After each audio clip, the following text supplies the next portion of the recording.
On Tuesday, September 24th, Governor Charlie Baker announced a 4-month suspension of the sale of vaping equipment and supplies in Massachusetts. The moratorium is intended to allow researchers to examine why some vapers are developing lung infections and even dying. So far, 11 people in the U.S. have died of vaping. Here at RHS, Assistant Principal Ms. Paulding has been leading the school's battle against vaping.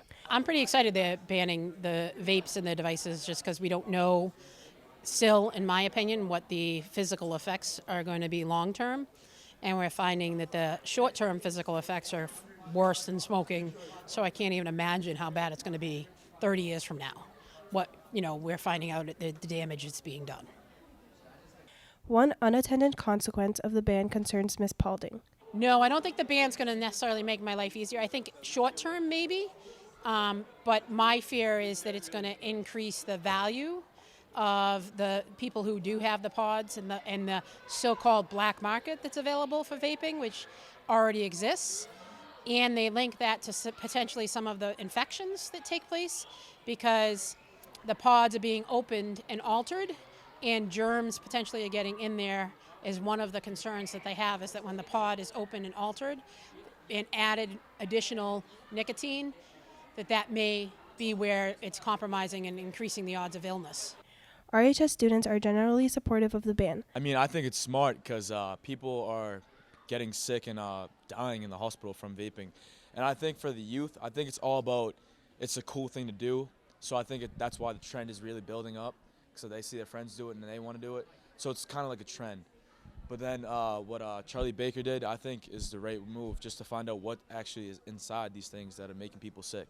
I think it's good that they did it because people are dying from vaping. So, taking it away is helping people live. I think that it's good. I think it's probably a good idea for students and teens that are now getting a hold of it. Kids shouldn't be using nicotine. It's good. They're trying to help people out. Too many kids are on this stuff. It's not good for them. I think it's good so people can stop vaping and just try to slow it down. A few, however, expressed doubts about how effective the ban will be. Since they're already in circulation, it'll just kind of keep going around. Yeah. I think that, I don't know, but what if they run out? I have no clue how this works. Then they can drive to another state.